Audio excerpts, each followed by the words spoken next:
Bonjour, mon nom est Pierre Lanois. Je suis responsable du développement des technologies chez Monsanto pour le centre et l'est du Québec. Je suis ici pour vous parler de Genuity Roundup Ready Xtend, un nouveau système de production qui comprend des semences et également des produits phytosanitaires. Que vous connaissiez ou non le dicamba, vous savez que l'utilisation de multiples modes d'action herbicides, jumelés à l'application d'herbicides à effet résiduel en prélevé, est une des façons les plus efficaces de gérer les populations de mauvaises herbes et de réduire les risques d'acquisition de résistance. Parlons maintenant du dicamba et de la différence entre le dicamba et le 2,4-D, de l'importance d'utiliser le dicamba en association avec d'autres modes d'action herbicides. L'herbicide dicamba est une auxine synthétique, plus spécifiquement un dérivé de l'acide benzoïque, utilisé pour maîtriser de manière sélective un grand spectre de mauvaises herbes à feuilles larges. Un des herbicides les plus utilisés dans le maïs, le dicamba est homologué en agriculture ainsi que dans d'autres applications telles que des plantations de gazon, de production ornementale et d'entretien de pelouses et jardins. Le dicamba offre une grande fenêtre d'application et peut être utilisé comme herbicide de pré-semis, de pré-levé et de post-levé. Lorsqu'appliqué dans des cultures sensibles, le dicamba est rapidement absorbé par les feuilles, les tiges et les racines des plantes.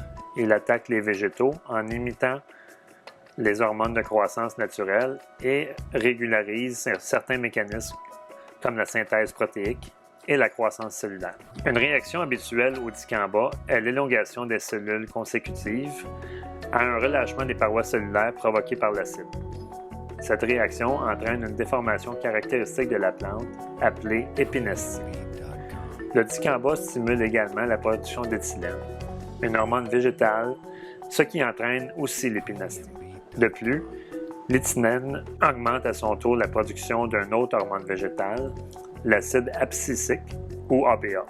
La concentration élevée d'ABA provoque la fermeture des stomates de la plante, ce qui limite la transpiration et la photosynthèse. Cette dysfonction entraîne une croissance cellulaire irrégulière, la chute des feuilles et, enfin, la mort de la plante par privation de nutriments. Une autre auxine synthétique utilisée comme herbicide est le 2,4-D. Mais, comme vous le constaterez, le dicamba et le 2,4-D diffèrent à de nombreux égards. Le dicamba est plus efficace que le 2,4-D contre les mauvaises herbes coriaces telles que la vergerette du Canada, la renouée liseron et les membres de la famille de la morelle. On a montré que le dicamba exerce une meilleure activité résiduelle, particulièrement en conditions de sol sec.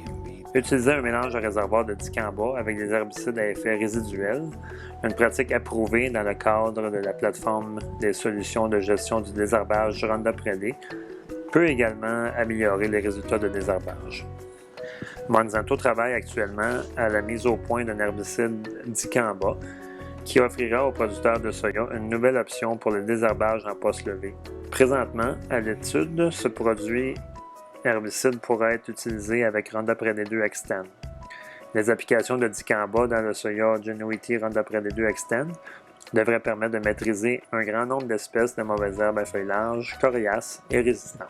Monsanto a choisi le dicamba pour son système de production Roundup Ready Xtend parce que la technologie de tolérance au dicamba complétera la technologie Roundup Ready compte tenu de son efficacité contre les mauvaises herbes à feuilles larges, de sa sécurité d'emploi, de sa compatibilité avec le glyphosate en mélange en réservoir et du puissant effet résiduel qu'il peut exercer dans certaines conditions environnementales.